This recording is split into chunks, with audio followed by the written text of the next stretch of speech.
Jemaat One Olive yang terkasih di dalam Tuhan kita Yesus Kristus, saya yakin dan percaya semua dalam keadaan sehat. Salam sehat, tetap semangat di dalam menjalani hari-hari kita, karena kita tahu Tuhan kita itu baik dan Dia selalu menjadi pendamping di dalam setiap kehidupan kita. Pagi ini kita akan memulai ibadah kita. Kita siapkan hati kita, kita mau tundukkan kepala kita mau berdoa, kita mau menghormati Tuhan kita yang luar biasa di dalam setiap kehidupan kita. Glory, haleluya, Jesus. Glory, haleluya, Bapa. Engkau sungguh baik di dalam setiap kehidupan kami, Bapa. Kalau hari-hari ini kami menjalani, kami tahu, Bapa, tanpa penyertaan, tanpa genggaman tangan-Mu, kami tidak akan mampu melewati hari-hari kami saat-saat ini. Tapi kami yakin dan percaya, Bapa, Engkau punya waktu yang terindah di dalam setiap kehidupan anak-anak-Mu. Kau akan menolong anak-anak-Mu. Kau akan tetap mengangkat anak-anak-Mu untuk berdiri dengan teguh dan tetap berjalan di dalam menjalani hari-hari ini, Bapa. Terima kasih ya Bapa. Terima kasih untuk kasih setia-Mu. Terima kasih untuk penyertaan-Mu yang begitu luar biasa di dalam setiap kehidupan kami. Kalau kami masih ada sampai saat ini dan kami masih berdiri sampai saat ini, itu semua karena anugerah, karena kemurahan-Mu, karena kasih setia-Mu di dalam setiap kehidupan kami. Terima kasih Bapa. Terima kasih Tuhan Yesus. Kami mau mencari Engkau dan kami mau tetap hidup menyenangkan akan Engkau. Bahkan kami mau hidup seturut dengan kehendak-Mu. Engkau adalah kebenaran di dalam kehidupan kami, Bapa. Terima kasih untuk semua yang Kau berikan buat kami. Kami akan masuk di dalam hadirat-Mu pada pagi hari ini. Glory, haleluya, Jesus. Terima kasih untuk penyertaan-Mu di dalam kehidupan. Haleluya, Jesus. Yesus, Kau kebenaran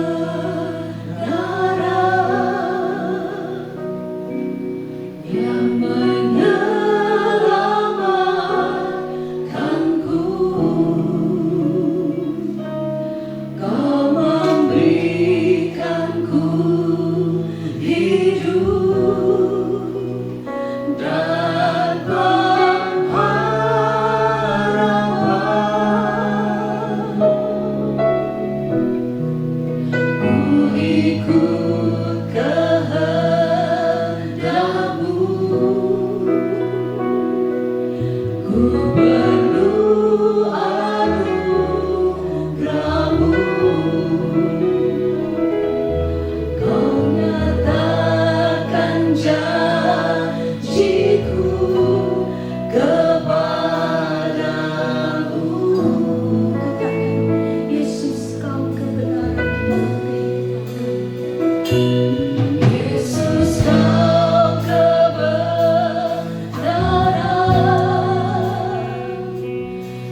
jemaat Tuhan yang mau memuji dan memuliakan nama Tuhan. Sama-sama kita katakan amin, amin, haleluya. Kita mau bersorak bagi Tuhan, sebab Allah kita itu Allah yang luar biasa. Dia Raja di atas segala raja. Mari semua puji Tuhan di dalam hadirat Tuhan.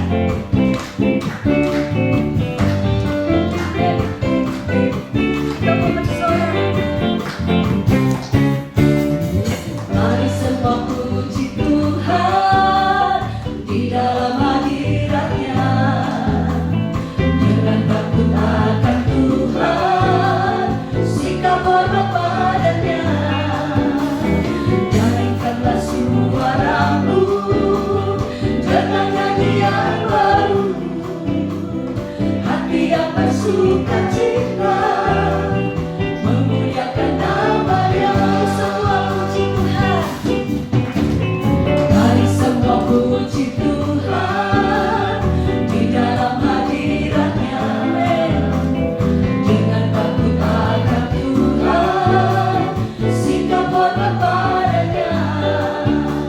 Nyanyikanlah suaramu dengan nyanyian baru, hati yang bersuka cita memuliakan nama-Nya. Bersorak bagi Dia, bersorak-soraklah haleluya.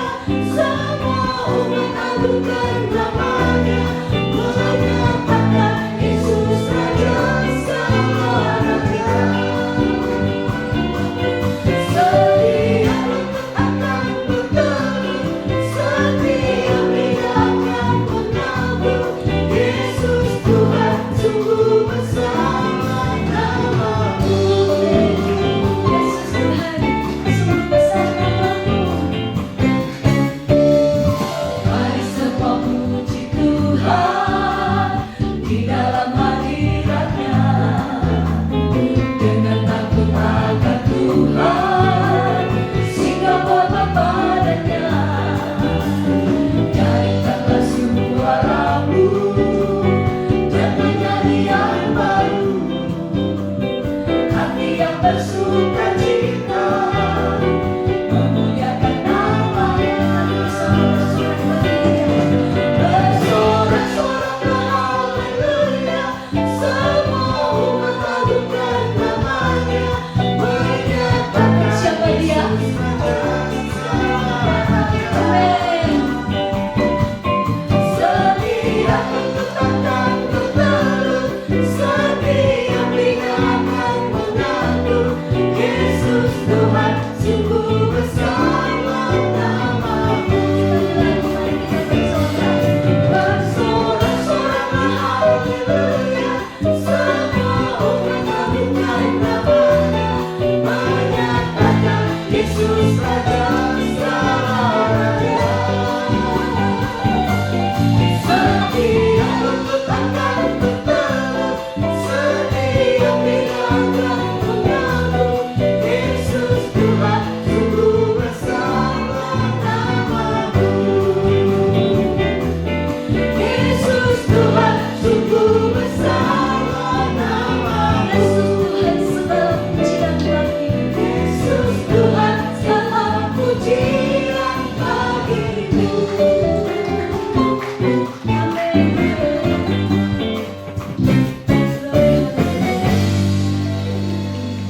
Kita mau bersorak bagi Tuhan. Kita mau memuliakan nama Dia, karena Dia adalah Raja di atas segala raja. Kita akan siapkan hati kita untuk mendengarkan firman Tuhan.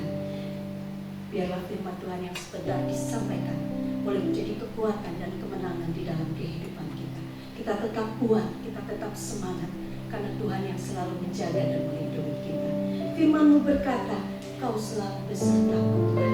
Kita angkat pujian sambil kita siapkan hati kita untuk masuk di dalam hadirat. Glory, haleluya, Jesus. Terima kasih untuk semua kasih.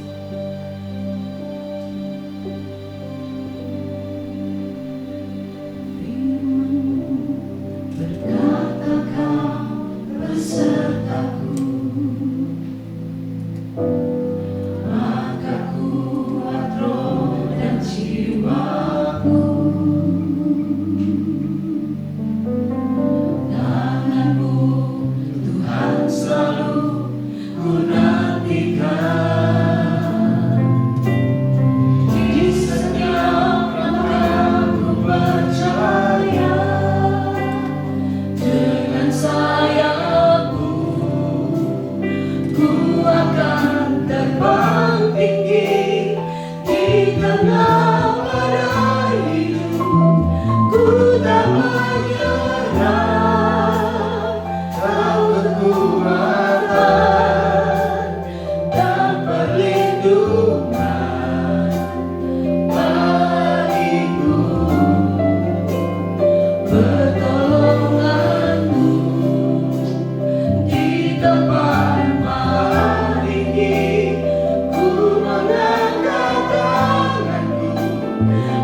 biarlah isi hati-Mu yang keluar dari mulut hamba-Mu ini.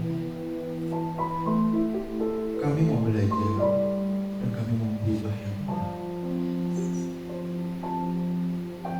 Karena itu berbicaralah ya Bapakku, kami siap mendengar. Hanya dalam nama-Mu kami semua berdoa dan mengucap syukur. Haleluya. Amin. Silakan duduk Bapak Ibu saudara-saudara sekalian. Shalom. Senang sekali saya diberi kesempatan untuk bisa men-sharingkan kebenaran firman Tuhan untuk Bapak Ibu. Kata orang nggak kenal maka sayang, jadi saya kenalan dulu. Nama saya Stephen. Saya dari gereja di Kelapa Gading, di SMA Kelapa Gading. Thank you untuk kesempatannya untuk Ibu Susana yang memberikan saya kesempatan untuk sharing di sini, Bu. Thank you. Nah, Bapak Ibu, mari kita membuka Alkitab di dalam Yohanes 4 ayat 24. Untuk mengawali sharing saya, mari kita membuka dulu Alkitab di Yohanes 4 ayat 24. Saya bacakan. Allah itu roh, dan barang siapa menyembah Dia harus menyembahnya dalam roh dan kebenaran. Sekali lagi, Allah itu roh, dan barang siapa menyembah Dia harus menyembahnya di dalam roh dan kebenaran. Oke, Bapak Ibu, siapa pernah menyangka kalau hari ini kita beribadah dengan cara seperti ini? Siapa yang pernah menyangka bahwa suatu saat nanti kita akan sulit ke gereja? Kita akan sulit untuk beribadah bersama-sama dengan rekan-rekan, dengan teman-teman, dengan saudara-saudara yang lain. Ini adalah sesuatu yang sangat-sangat extraordinary. Sesuatu yang sangat amat langka. Kita sudah begini kurang lebih setahun. Di gereja saya pun sama, mengalami hal yang sama. Kurang lebih setahun kita sudah ibadah online. Tentu bagi mungkin Bapak Ibu sekalian ada yang berpikir bahwa waduh gak enak nih kalau di rumah ibadahnya nonton lewat HP, lewat handphone, atau lewat smart TV, lewat laptop. Jadi gak berasa ibadah, katanya begitu. Tapi mungkin bagi generasi milenial, nyaman-nyaman aja di rumah karena gak perlu mandi, gak perlu ganti baju, gak perlu rapi-rapi, gak perlu dandan. Di rumah aja, di kasur, nyalain handphone, selesai.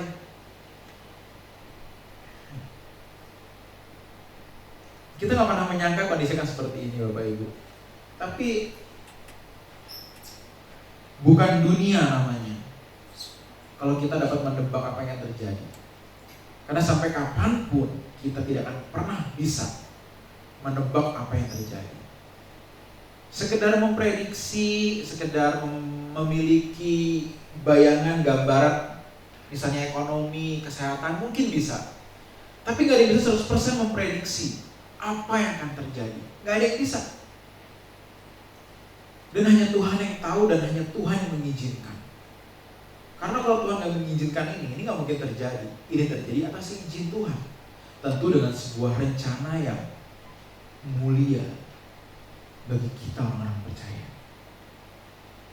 Nah, salah satu dampak dari COVID ini adalah kita tidak bisa beribadah.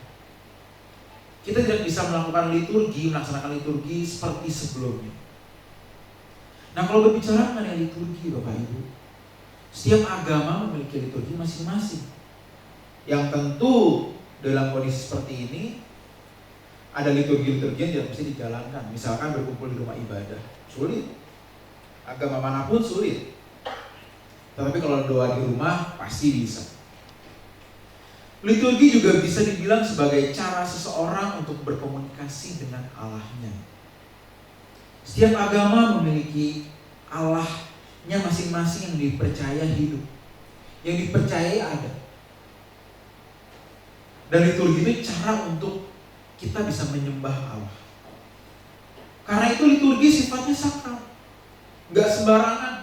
Ada agama-agama atau kepercayaan yang sebelum berdoa atau sebelum melaksanakan ibadahnya itu harus mencuci diri dulu. Kalau bagi saudara kita dari umat Muslim, ada yang kita kenal dengan wudhu, mencuci dulu, cuci tangan, cuci kaki dan sebagainya, wudhu dulu. Ada juga kepercayaan tertentu yang mungkin mandi kembang. Berbagai macam liturgi dilakukan sebagai bentuk kita menyembah Allah.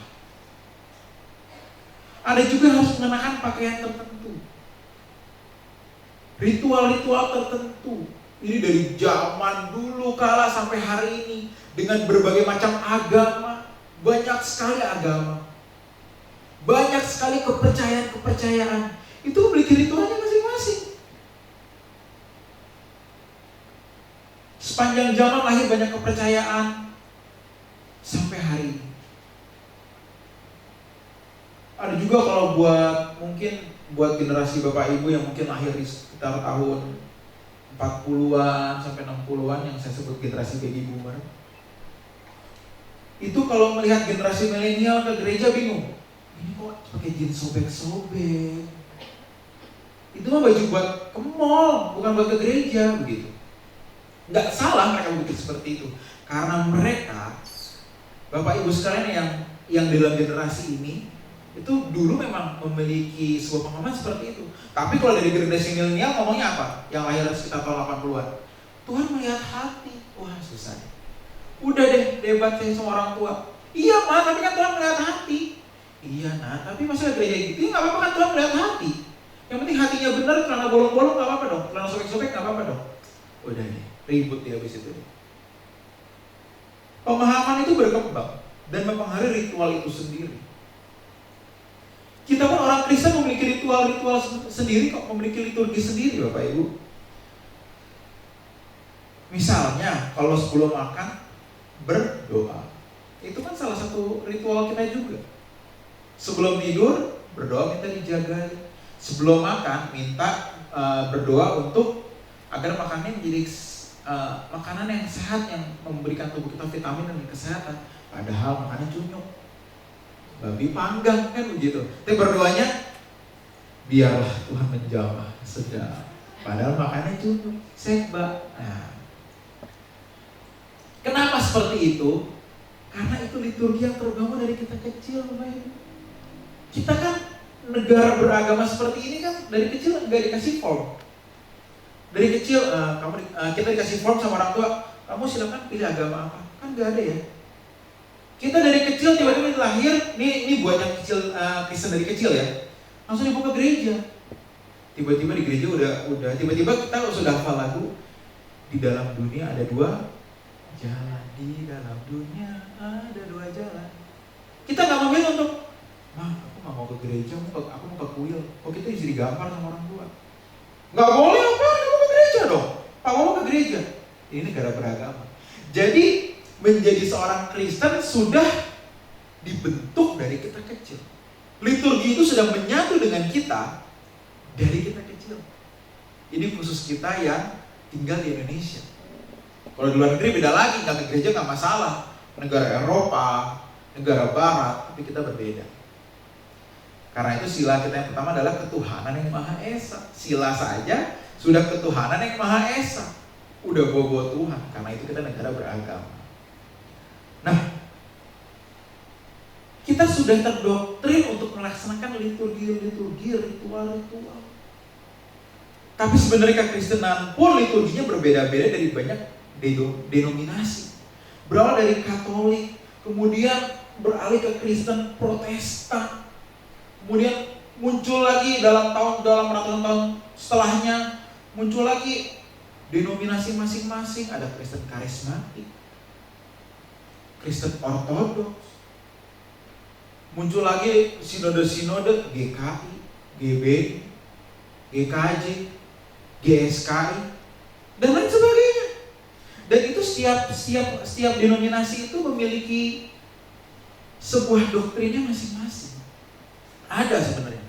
Karena itu kita tahu, oh kalau denominasi ini kalau nyanyi hormat bagi Allah Bapa, oh gitu. Tapi gitu lompat-lompat, ku kan terbang. Oh gini. Bagi gereja lain ini kok lompat-lompatan di gereja, kok nangis-nangis di gereja saya nggak ada. Berbeda, semua berbeda. Kita bisa melihat hari ini ternyata banyak jenis cara orang untuk menyembah Allahnya, dan semuanya itu akan berkata apa? Saya yang paling benar. Mungkin mereka nggak bilang yang lain salah, tapi saya yang benar. Yang lain terserah, tapi saya yang benar. Karena kalau dia merasa salah, dia nggak mungkin berada di situ. Dia akan mencari tempat lain yang menurutnya benar. Karena itu setiap denominasi akan berkata, saya benar. Dengan berbagai macam argumentasinya. Seperti tadi generasi, antar generasi pun memiliki argumentasi. Tadi generasi baby boomer, bapak ibu berkata apa? Ke gereja lu sopan bajunya. Tapi generasi milenial berkata apa? Tuhan melihat hati. Argumen lagi di situ. Jadi yang benar mana? Yang benar apa? Ke gereja harus pakai jas, atau pakai batik, atau boleh pakai kutang doang, kaos dalam atau apa? Bingung. Kalau saya jadi Tuhan ya, saya bingung. Ini kok beda-beda, betul nggak sih? Coba bapak ibu coba berpikir kalau jadi Tuhan ini bukan berarti kita mau menyamai yang maha tinggi ya, seperti Musa Ferenga ya. Kalau kita melihat gereja hari ini ya, mana yang benar ya? Anakku kok beda-beda semua caranya. Anakku kok beda-beda cara pakai bajunya. Ada yang pakai selendang di sini. Ada juga yang jas. Ada juga yang khotbah pakai kaos, pakai jaket. Mana yang benar ya? Kan kita bingung sebenarnya. Kalau jadi Tuhan juga bingung kali ya. Mana ini anakku ini gimana ya beda-beda semua? Aku dulu gak mengajarkan ini semua, kenapa semua jadi berubah? Karena buat catatan untuk Bapak Ibu sekalian, Tuhan datang tidak membawa liturgi. Tuhan datang tidak membawa agama Kristen. Tidak pernah keluar dari mulut Tuhan Yesus, aku mau bawa agama Kristen. Gak pernah ada. Agama Kristen kan lahir itu di abad mula-mula. Itu baru ada sebutan Kristen. Bagi mereka pengikut Kristus belum menjadi agama, tapi sebutannya Kristen. Karena seperti Kristus. Karena itu ada istilah Nasrani. Yang artinya apa? Itu dari Nazaret. Itu kan meledek Tuhan Yesus. Nazaret itu kampung. Tuhan lu orang kampung, Nazaret. Karena itu lahirlah kata Nasrani. Itu begitu. Ketika tahun 300 sekian baru di Roma agama Kristen menjadi sebuah agama sah negara. Baru. Itu baru disahkannya tahun 300 setelah Masehi. Sebelumnya belum ada agama Kristen. Karena memang Tuhan tidak pernah membawa agama Kristen. Yang Tuhan bawa apa? Apa yang Tuhan bawa? Sebuah cara hidup, sebuah gaya hidup. Yang Tuhan katakan dalam Yohanes 4 ayat 34, makananku melakukan kehendak Dia yang mengutus aku dan menyelesaikan pekerjaan. Dan orang-orang yang memiliki sebuah pemikiran bahwa hidupku adalah untuk kemuliaan Bapa, orang seperti ini tidak mungkin memiliki dirinya sendiri. Tidak mungkin terikat oleh apapun, oleh dunia, oleh kesenangan, itu gak bisa. Dia akan memberikan sepenuhnya untuk Bapa. Contohnya siapa? Tuhan Yesus sendiri. Siapa lagi setelah itu contohnya? Murid-murid Tuhan Yesus sendiri. Setelah itu siapa lagi? Jemaat mula-mula, Asia kecil, jemaat dulu yang disiksa oleh Roma, yang digergaji, dilempar ke kandang binatang, buas, dibunuh, orang tua dibunuh, anak dibunuh, dibakar hidup-hidup. Mereka tetap setia. Bukan setia di agamanya, bukan. Aku setia mengiringi Tuhan Yesus Kristus. Itu mereka. Tapi setelah Kristen menjadi agama, baru ada degradasi di situ. Baru orang-orang yang dulu disiksa menjadi orang-orang terkemuka. Maka itu lahirlah surat seperti surat indulgensia. Mau ditebus dosanya, bayar nih surat. Itu namanya surat indulgensia. Itu kekristenan waktu menjadi agama yang sah muncul tuh. Main duit di gereja, tokoh-tokoh agama main duit itu di situ setelah sah justru jadi rusak. Jadi rusak. Baru menciptakan liturgi di situ. Nah, itu nih. Baru menciptakan liturgi di situ. Mulai dari Katolik. Katolik yang begitu strict dengan liturginya, terus makin kesini gara-gara ada surat indulgensia dan segala macam, Martin Luther baru muncul. Ini nggak benar, nggak boleh begini. Maka itu lahirnya Kristen Protestan, dari kata protes. Kristen Protestan karena protes. Nggak begini caranya. Marah. Baru terpecah di situ. Ada Katolik, ada Kristen. Nah ini pun berkembang lagi, pecah-pecah lagi. Dengan liturgi yang berubah-berubah. Yang liturgi itu nggak di bawah Tuhan Yesus. Kalau gitu, Pak, berarti liturgi salah. Berarti Bapak bilang liturgi salah. Saya nggak bilang salah, tetapi liturgi bukan segalanya. Ingat hal ini, liturgi nggak salah. Saya mau dirajam berbagai macam agama nih kalau saya bilang liturgi salah, kan enggak. Saya dibenci banyak orang nih kalau bilang liturgi salah. Liturgi nggak salah, tetapi itu bukan segalanya. Dan liturgi tidak bisa mewakili sikap hidup kita untuk menyembah Allah. Nggak bisa. Itu hanya alat. Karena itu kita membahas hal ini, Bapak Ibu.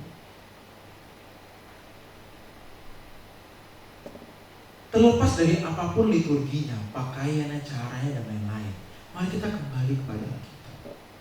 Yuk kita back to Bible. Apa yang Tuhan Yesus ajarkan bukan budaya, bukan saja budaya apa yang terbangun di perjanjian lama. Enggak, itu semua dibongkar sama Tuhan Yesus. Karena itu Tuhan dibenci oleh apa? Orang Farisi, oleh Taurat. Kenapa? Ini berlawanan nih sama agama, sama hukum yang diajarkan oleh Yahweh. Agama Musa ini kok beda nih Tuhan Yesus? Nah itu dia. Dia membongkar banyak hal Tuhan Yesus. Nah kita kembali ke tadi Yohanes 4 ayat 24. Nah kalau kita membaca ini kita akan memiliki sebuah pemahaman baru Bapak Ibu. Kita balik lagi yuk ke Yohanes 4 ayat 24. Kalau saya sharing firman, biasa saya buka ayatnya nggak gitu banyak. Nah, Allah itu roh, sekali lagi. Barang siapa menyembah Dia, harus menyembahnya dalam roh dan kebenaran. Di situ ada dua kata roh. Yang pertama huruf besar, dan kedua huruf kecil. Ini memiliki makna yang berbeda. Jangan kita pikir sama. Ini beda maknanya. Roh yang pertama itu ditulis dengan bahasa asli pneuma, yang menjelaskan subjek. Jadi memang harus besar. Kalau Bapak Ibu buka kitab dari bahasa Inggris, ada NIV, ada King James, dan berbagai macam alkitab bahasa Inggris itu beda-beda semua. Kan diartikan kan spirit, roh itu spirit. Ada yang di depan S-nya besar, S yang belakang kecil. Ada yang belakang kecil, depannya kecil, belakangnya besar, kebalik-balik. Tapi saya suka sama Indonesia. Ini mengikuti King James Version. Roh yang depan itu kecil. Yang artinya adalah menunjuk kepada roh Allah, karena itu memang harus besar. Tapi roh kedua itu menggunakan kasus datif dalam bahasa Yunani, yang artinya kepada sebuah objek, kepada sesuatu yang tidak langsung. Beda, bukan berarti mewakili Allah. Ini berbeda lagi. Tetapi roh yang kedua dengan huruf kecil, ini diartikan adalah dengan sikap, dengan cara. Yang artinya apa? Yang artinya menyembah dalam roh. Roh artinya adalah tidak terikat oleh waktu dan tidak terikat oleh tempat. Nah ini tentu sharing saya hari ini sangat berhubungan dengan kondisi kita hari ini yang beribadah di rumah. Jangan kita pikir, wah di rumah ibadah nih kita nggak bisa memuji Tuhan. Enggak. Tuhan berkata apa? Harus menyembah Allah dalam roh. Dalam roh yang artinya tidak terikat oleh apapun. Kalau memang dalam gereja itu penting, Tuhan akan berbicara, kita harus beribadah di gereja. Kalau memang penting, Tuhan akan berkata seperti itu kok. Tapi Tuhan berkata berbeda. Menyembah dalam roh artinya adalah tidak terikat oleh apapun itu. Dan kebenaran, aletheia, yang artinya apa? Knowledge, kebenaran, firman di sini. Jadi menyembah Allah itu tidak boleh terikat oleh tempat dan waktu. Karena kalau Bapak Ibu baca di ayat sebelumnya, itu Tuhan lagi berbicara kepada wanita Samaria di sumur kan, lagi menimba. Tuhan bilang ada waktunya nanti kamu gak menyembah di Gunung Gerizim di Yerusalem, tapi dalam roh dan kebenaran. Tuhan ngomong gitu. Menyembah menyembah roh dan kebenaran artinya adalah kita tidak menyembah dengan tempat yang harus menghadap mana. Nggak ada. Tetapi menyembah dengan suasana, dengan sikap yang benar, dengan pengetahuan firman yang benar. Ini kalau kita menyembah seperti ini akan merujuk kepada sikap hidup kita setiap hari. Nah inilah yang harusnya kita sadari Bapak Ibu. Ini yang harus kita pegang teguh. Beribadah itu bukan cuma kalau ke gereja liturgi berarti aku jadi orang Kristen yang benar, aku ada anak Allah. Tunggu dulu. Orang Kristen belum tentu anak Allah. Karena kalau anak Allah ya kan seperti bapaknya. Amin. Karena kalau anak Allah ya kan seperti bapaknya. Pasti. Anak Allah kan seperti bapaknya. Ingat hal ini. Kenapa? Karena hari ini banyak orang beragama tapi gak bertuhan. Coba kalau kita lihat Indonesia deh. Ini negara yang majemuk. Negara demokrasi. Semua orang bebas mau menganut agama apapun. Tapi ini negara beragama, tetapi pada faktanya siapa yang menjaga hidupnya tetap benar. Kita bisa melihat itu kok. Kita perkecil lagi kepada komunitas Kristen. Saya nggak nyebutin gereja mana ataupun sinode mana. Siapa orang Kristen yang hidupnya seperti Kristus, bersih dan kudus? Siapa? Sangat sedikit. Kenapa? Kenapa sangat sedikit Bapak Ibu? Karena terbiasa hidup dengan pola liturgi yang dari kecil mereka diajarkan. Dari sekolah minggu sebelum makan berdoa. Oke, berarti di sini ada makanan, Tuhan berkati. Oh, aku berarti orang Kristen. Kan seperti itu. Sebelum tidur berdoa, Tuhan tolong jaga dan lindungi. Oh, berarti orang Kristen. Tunggu dulu, kalau keluar kita ketemu tukang parkir gimana? Kalau kita bergaul sama teman-teman kita, gimana? Bercandanya apa yang kita bercandain di situ? Apa yang kita bahas di situ? Anak-anak muda kalau nongkrong, kalau ngumpul sama teman-teman, ngebahasnya apa di situ? Kebanyakan bahas yang hal yang jorok. Jangan anak muda ya, bapak-bapak aja juga seperti itu. Tapi di sini saya rasa sih nggak ada ya. Di sini semua malaikat. Semua malaikat, apalagi yang nonton di rumah ini, udah semua malaikat. Tapi mudah-mudahan malaikatnya itu gak cuma di depan layar, tapi juga di depan Tuhan setiap saat. Semua malaikat. Kalau dulu kita beribadah hari Minggu, coba deh, semua malaikat. Tapi begitu keluar rebutan parkir gimana? Saya gak tahu di gereja ini pernah ada kasus gak, begitu keluar ibadah berantem di jalan. Mungkin ada. Karena lihat dari parkiran depan, yang biasanya kan mungkin paralel dengan jumlah jemaat seperti ini, mungkin bisa ada serempet, baru ibadah berantem, mungkin bisa ada. Karena saya sering dengar cerita banyak. Ya tapi mudah-mudahan nggak ada di sini Bapak Ibu ya. Saya nggak tahu nih, saya nggak ada pesan sponsor dari Ibu Gembala nih, nggak ada. Tapi kalau kita melihat hidup kita dan kita merasa aku udah jadi anak Allah karena aku udah ke gereja, tunggu dulu. Menyembah itu dalam roh dan kebenaran.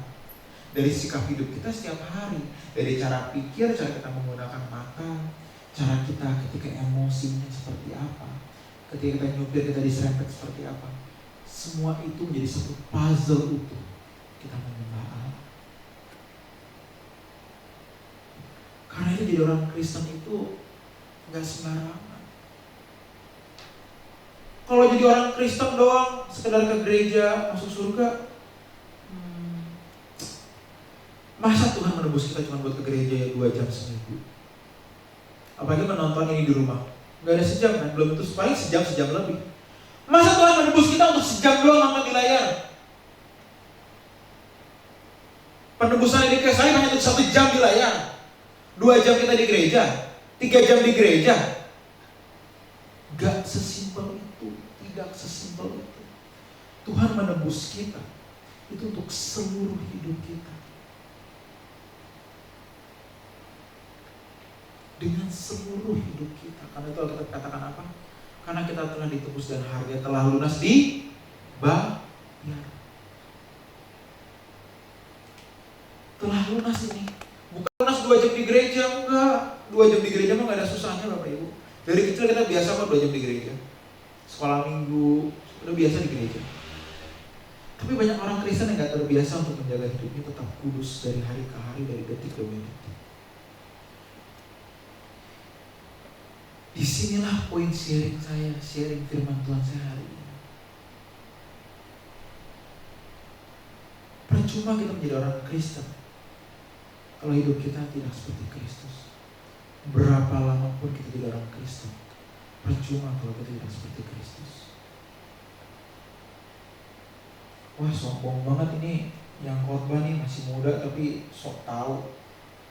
Dia nggak tahu apa umur saya 3 kali lipat, 2 kali lipat umurnya. Ya om tante, bukan bermaksud belagu, tapi kita harus kembali kepada cara hidup Kristus.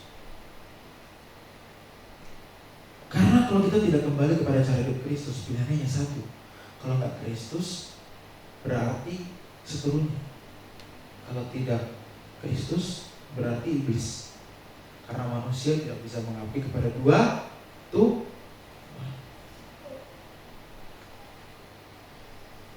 Jadi kalau dengan jujur kita melihat hidup kita hari ini Bapak Ibu, kita menyembah siapa sebenarnya? Lihat dari cara hidup setiap hari. Bukan dari lamanya di gereja, lama jadi orang Kristen, enggak, bukan. Dari cara hidup kita setiap hari. Gimana kalau misalnya ibu-ibu lagi belanja di pasar, nawarnya seperti apa? Oh itu di situ. Wah berarti Pak nggak boleh nawar dong? Boleh nawar, nggak apa-apa. Tapi kalau keterlaluan juga, jangan keterlaluan juga nawarnya. Beli barang 100.000, kok mahal banget mas? Dan 100.000 lah, 20.000. Ya. Ibu sih untungnya dari mana? Ibu modalnya aja nggak ada 20.000 lebih ibu. Enggak, di situ langganannya ada kok 20.000, padahal nggak ada. Ngarang doang. Di situ tuh 20.000 tuh yang situ tuh. Nggak ada padahal. Nah ini hal seperti ini loh. Ini apa ya? Bohong-bohong yang tidak disadari, ibu-ibu terutama. Maaf ya ibu-ibu ya. Saya juga lahir dari ibu. Bukan berarti menjelekkan ibu-ibu, tapi banyak yang seperti itu. Mudah-mudahan tapi di sini nggak ada ya ibu gembala ya. Nggak ada di sini mah kalau nawar berapa harganya 100.000? Oh jangan deh saya bayar 150. Mudah-mudahan begitu di sini. Mudah-mudahan begitu ya. Jadi bagi berkat sama orang lain. Tapi kalau ada, bertobat. Kita kalau ketemu Tuhan nanti, kita mau ngomong apa? Tuhan, aku orang Kristen nih.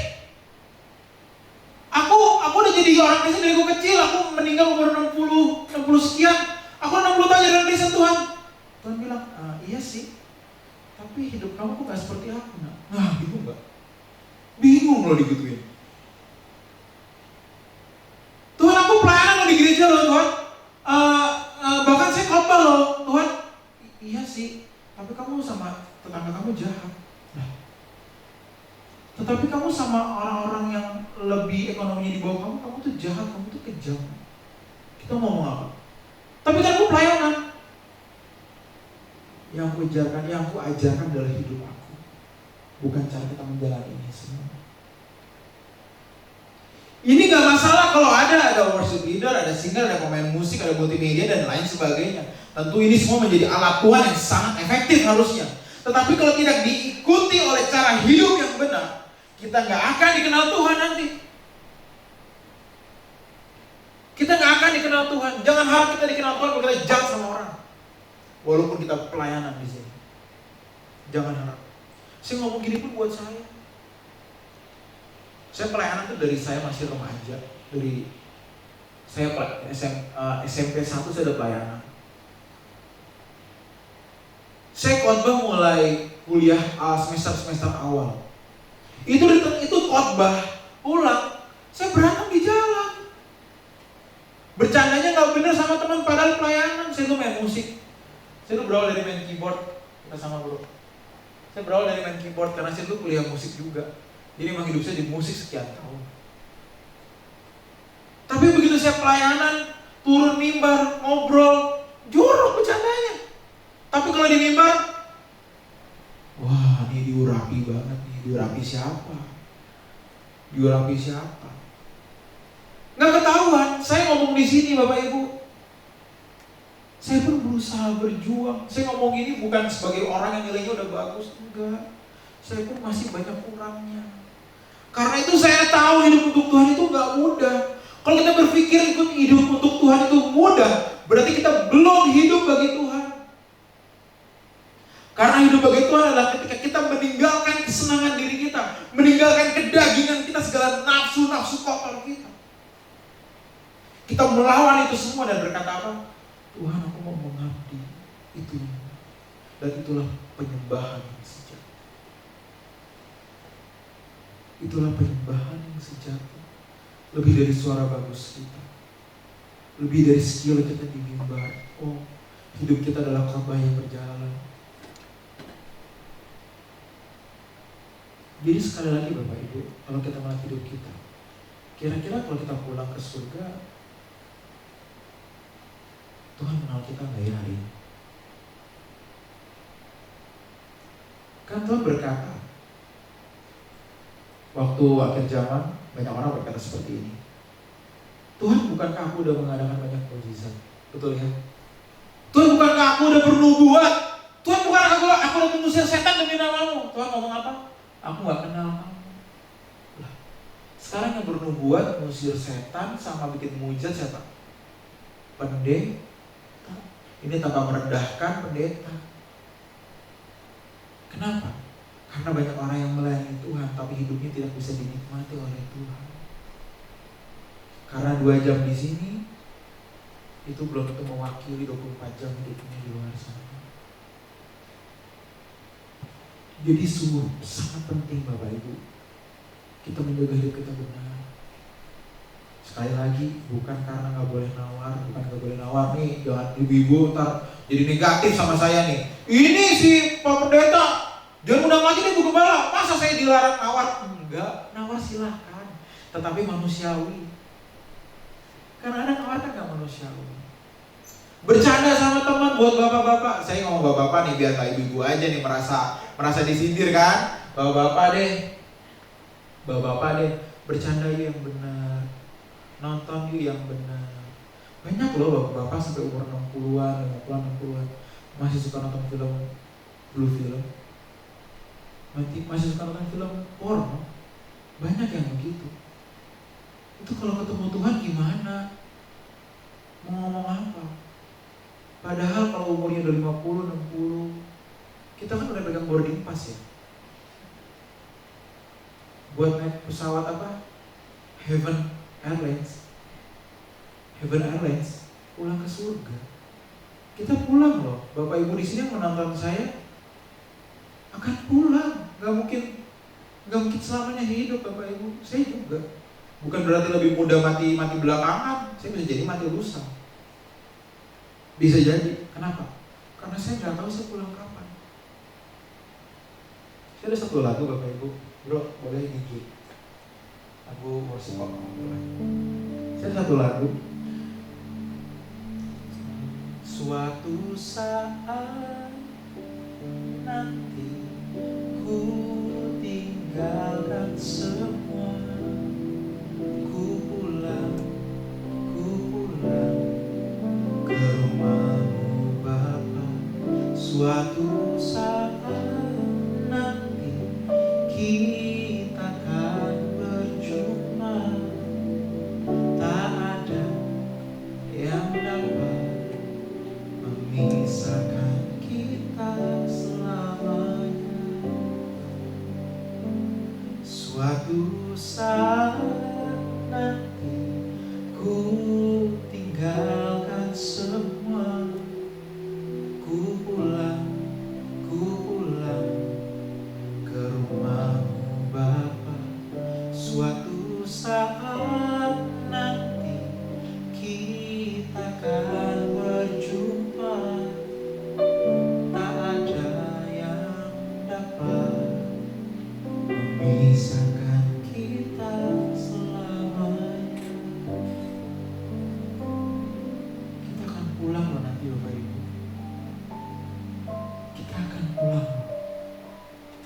Semua kita tinggalin. Apa yang mau kita bawa? Harga diri, duit, rumah bagus, kita tinggalin. Jabatan, pangkat, pendidikan, semua kita tinggalin. Semua kita nggak bawa.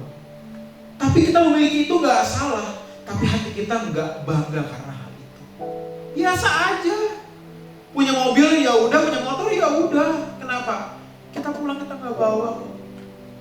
Semakin kita menggenggam apapun di dalam dunia ini, semakin berat kita melepaskan. Karena itu Tuhan bilang apa? Serigala punya liang, burung punya sarang, tapi anak manusia tak punya tempat untuk meletakkan kepalanya. Artinya apa? Jangan terikat sama dunia ini dengan segala keindahan, gak boleh terikat. Itulah penyembahan yang benar. Gak boleh terikat sama keindahan, kekayaan. Walaupun terikat dengan diri sendiri gak boleh. Dengan emosi yang kita pertahankan, kita mau marah, kita umbar begitu aja, itu binasa, pasti binasa. Jahat sama orang, tega sama orang, pelitnya minta ampun. Tuhan gak mungkin kenal orang seperti itu. Percaya sama Tuhan gak mungkin kenal orang seperti itu. Karena orang itu tidak memiliki sikap menyembah yang benar dalam hidup. Kita akan pulang. Jadi kalau kita pulang, kita jaga hidup kita dengan benar. Apalagi Bapak Ibu yang mungkin umurnya sudah 2 kali lipat, 3 kali lipat umur saya. Saya akan nyumpahin mati Bapak Ibu. Tapi suatu saat lagi pasti mati. Pasti. Tapi kalau kita mati, kita meninggal dan kita ketemu Tuhan, kita menutup mata kita menghembuskan nafas kita yang terakhir dengan berkata, Bapakku pulang. Itu indah. Bapakku pulang. Itu indah. Dia bilang, rumah gak dibawa, mobilnya banyak gak dibawa, tabungan emasnya berkilo-kilo gak dibawa. Berat matinya, karena banyak bawaannya. Berat matinya. Tapi kalau kita belajar melepaskan, bukan berarti gak boleh memiliki ya, sekali lagi ya, tapi hati kita gak di situ. Baru kalau kita di UGD, di rumah sakit, suatu saat nanti ku tinggalkan semua keluarganya, istrinya, ku pulang mau pulang ya ke rumah Bapa. Suatu saat nanti, dia menatap setelahnya, kita akan berjumpa. Tak ada yang dapat memisahkan kita selamanya. Itu indah. Aduh indah loh. Indah loh. Yuk kita siap-siap pulang Bapak Ibu. Yuk kita siap-siap pulang. Kalau kita pulang duluan, istri kita mungkin belakangan, kita tungguin dia di surga. Kita tungguin anak cucu kita di surga. Kita ngomong apa? Nak, cu, mama, papa pulang dulu ya. Engkau tunggu di surga. Tidak. Lebih dari segalanya. Itu orang begitu tuh, kehilangan ampun dia gak takut. Karena dia memiliki satu hal yang selamanya akan dia dengar. Itu Tuhan itu sendiri. Amin ya Bapak Ibu. Yang di rumah ayo semangat. Kita berjuang sama-sama. Kita pulang sama-sama. Bukan barengan nih, tapi ke tempat yang sama maksudnya. Nah, kita nyanyikan lagu ini sekali lagi. Yang di rumah juga bisa nyanyikan lagu ini. Suatu saat nanti ku tinggalkan semua. Tinggalkan semua. Katakan ku pulang. Ku pulang ke rumahmu Bapa, ke rumahmu Bapa. Suatu saat kita akan berjumpa. Kita akan berjumpa. Tak ada yang dapat memisahkan kita selamanya. Sekali lagi ya biar apa? Suatu saat nanti ku tinggalkan semua, tinggalkan semua. Ku pulang lagi, ku pulang ke rumahmu Bapa. Suatu saat nanti kita akan berjumpa, tak ada yang dapat, memisahkan kita selamanya. Mari kita berdoa. Bapa,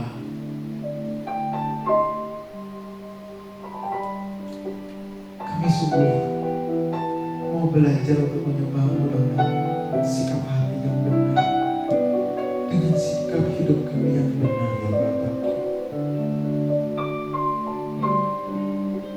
Karena itu doa kami di hari ini adalah tuntun kami. Kami gak minta doa apapun, kami hanya mau dituntun, diproses, agar kami siap pulang, agar kami bisa menyembah-Mu dengan sikap hidup yang benar.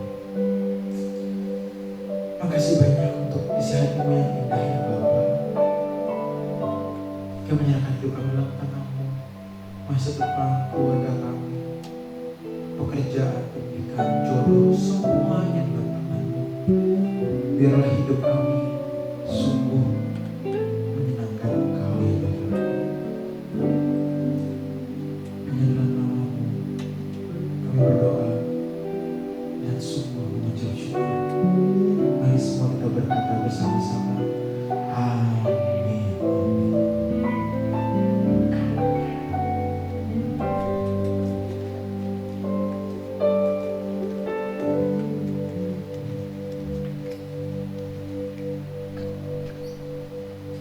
Kita bersyukur kepada Tuhan ya, bahwa kita dibawa untuk boleh mengerti arti penyembahan yang benar kepada Tuhan.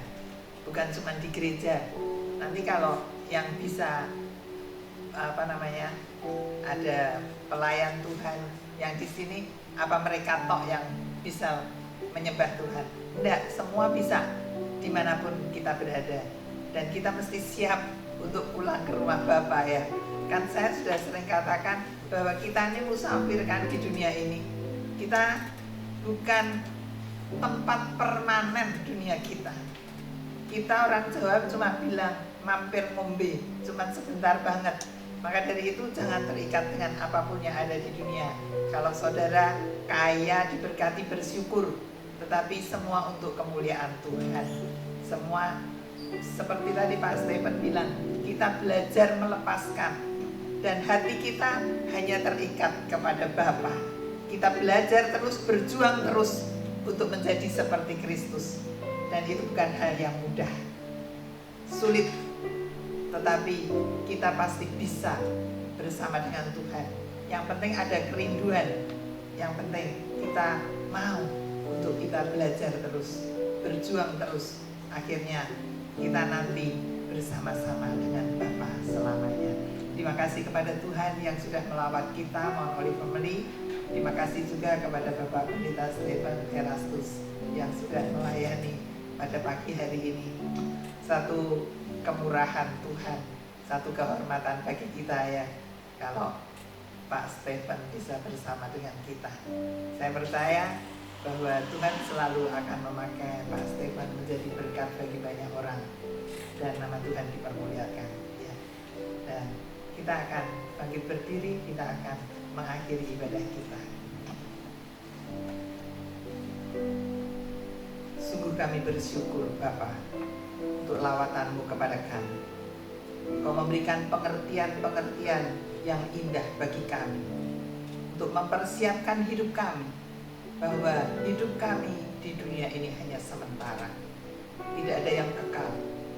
Dan biar kami boleh memiliki satu keyakinan yang pasti, sebab hidup kami boleh berjuang untuk menjadi seperti Kristus Yesus, panutan dan teladan hidup ini, sehingga akhirnya kami akan pulang dan kami akan bertemu dengan Engkau selama-lamanya.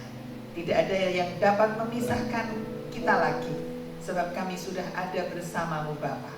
Terima kasih Tuhan untuk pemberitaan firman yang boleh memberikan kepada kami gairah terus untuk kami tahu persis bahwa hidup di dunia ini sementara. Bagi setiap kami yang masih banyak kelemahan, kekurangan, Engkau akan terus bekerja dalam hidup kami, supaya kami belajar melepaskan, kami belajar untuk mengikuti jejak-Mu, mengikuti teladan-Mu, agar supaya hidup ini dapat memuliakan nama Tuhan, menyenangkan Tuhan dimanapun juga kami berada. Terima kasih Bapa, berkati hamba-Mu Bapak Pendeta Stephen Erastus yang sudah Kau pakai untuk memberkati kami lewat kebenaran firman yang boleh kami dengar pada pagi hari ini. Berkati hamba-Mu yang masih muda ini, pembukaan rahasia firman Allah semakin dalam. Engkau akan singkapkan dan pakai hidupnya menjadi berkat dimanapun juga berada bersama dengan keluarganya. Terima kasih ya Bapa, kami bersyukur kepadamu untuk pagi hari ini. Dan kami percayakan seluruh jemaat Tuhan juga di dalam tangan-Mu. Pegang setiap anak-anak-Mu dari yang paling muda sampai yang paling tua, agar supaya hidup ini tetap berpaut hanya kepada Tuhan, tidak kepada apapun yang ada yang Tuhan percayakan kepada kami. Sebab hidup ini milik Tuhan, dan Kau memberkati setiap jemaat dimanapun berada. Terima kasih Bapa, kami percayakan semua di dalam tangan Tuhan. Dan saudara, sekarang kedangkan hati Tuhan di hadapan hati saudara di hadapan Tuhan. Kiranya anugerah yang besar dari Allah Bapa kita, kasih sayang di dalam Tuhan Yesus Kristus, dan juga persekutuan dengan Roh Kudus selalu nyata di dalam kehidupan saudara-saudara, mulai saat sekarang ini, bahkan sampai selama-lamanya. Haleluya. Kita semua berkata, amin. Tuhan Yesus memberkati.